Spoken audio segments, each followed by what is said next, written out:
As we crossed the Sea of Galilee, there were these F-14, F-15 fighter planes from the Israeli Air Force were buzzing us over the Sea of Galilee. They were heading up towards the Golan Heights of Syria. They were heading off towards Lebanon. They were crisscrossing the Sea of Galilee, and they were flying really low, right over our boats. I thought, wow, is there something happening that I don't know about? And then we get over to the other side, and then we find out that the Israeli army is getting ready to launch a major offensive into Lebanon because of this. Hezbollah was lobbing these Katyusha rockets into northern Galilee. And their Syrian forces were gathered in the Bekaa Valley and in southern Lebanon. And I thought, wow, things are really heating up. And so I told my wife, I had been studying Bible prophecy for a number of years, and at that point I said, you know what, this may be it. We might be, here for the Ezekiel 38 fulfillment here.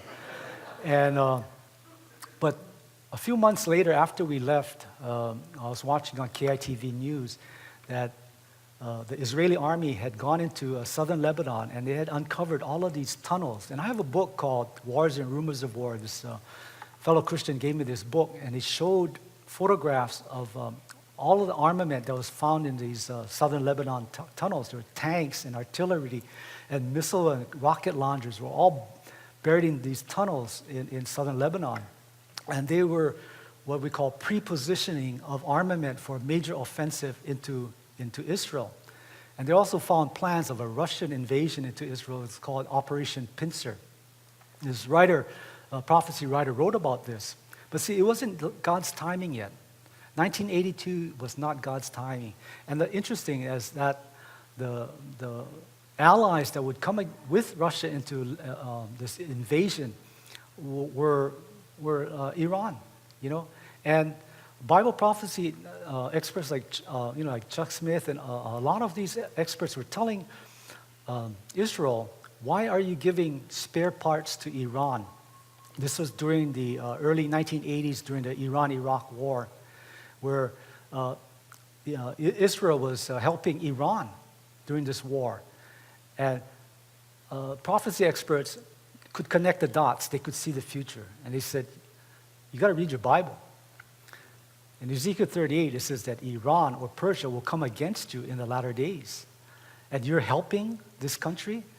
But, it's funny how these turn of events happen, because the Shah of Iran was replaced by the Ayatollah Khomeini, which reversed Iran's position and took an anti-Israel position. And the same thing is happening today. This past week about this Turkish flotilla crisis that caused this major crisis where this mercy ship, this mission ship is coming to bring aid into Gaza, but these Israeli commandos stormed this boat, and there's this conflicting reports and say, well, I won't get into this, but this morning I was watching the news, and they were interviewing this Turkish ambassador, and they were saying, are you starting to move away from your relationships with Israel? Because Israel and Turkey had always been a long-standing ally. And many years ago, prophecy scholars were saying, watch Turkey. Turkey, who is a long-standing ally of Israel, will turn.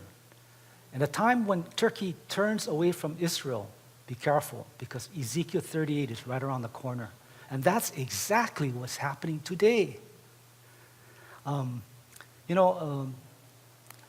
This prime minister was saying that I think it was just a couple years ago, there's been a strain of relationships between Israel and Turkey.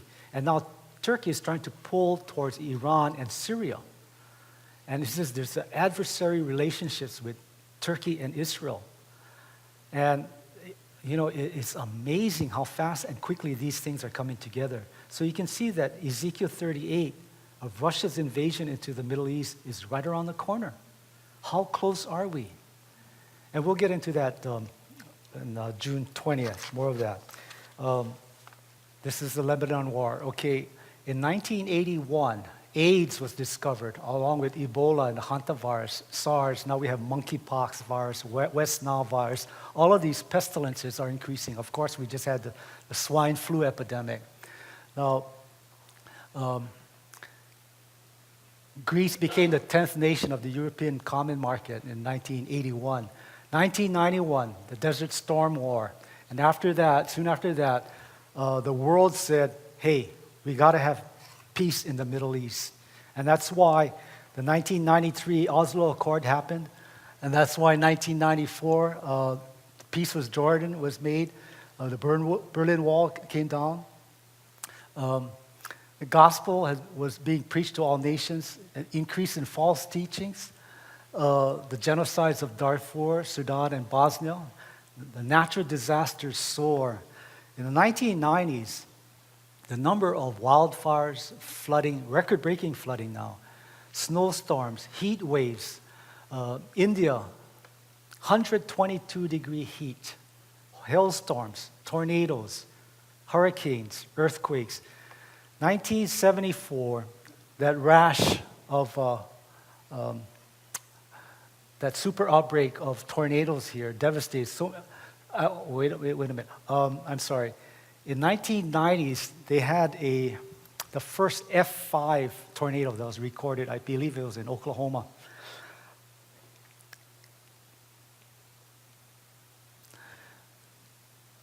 In the 1980s and 1990s, pornography and satanic movies started to increase.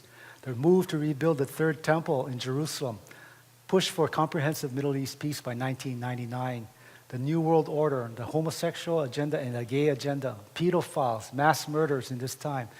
How many of you know that yesterday was the gay and pride parade? You probably saw it on the news. This is an abomination to the Lord.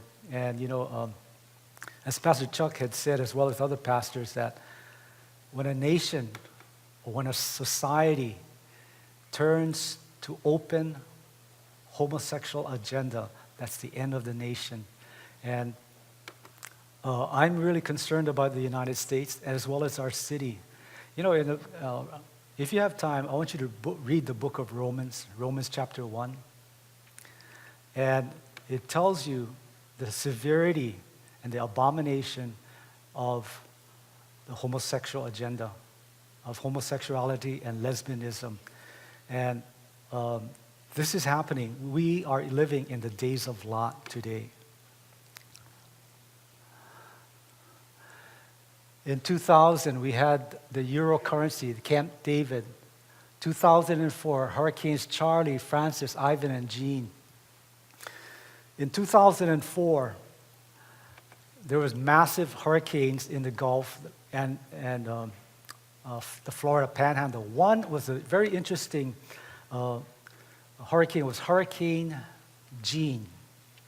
Hurricane Jean was a Category 3 or 4 hurricane that was headed for Florida. And what it did, it made a 360-degree loop, and it confounded, it stumped the weather forecasters and all of these scientists, and says that's not supposed to do that.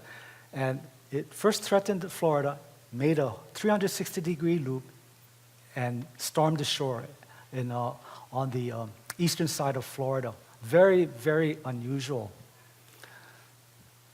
Hurricanes Katrina, Rita, and Wilma, Category 5 hurricanes. The Pakistan and China earthquakes. Here's an interesting one, the 5,000 dry lightning strikes that happened in Northern California. People were saying these dry lightning strikes, they were all part of arsonists. But much of the wildfires that were created were from dry lightning strikes. And I couldn't figure out what is a dry lightning strike. And it's when you see lightning and thunder, but there's no rain. Very odd. There's 5,000 of them that started these dry lightning, these fires, these wildfires.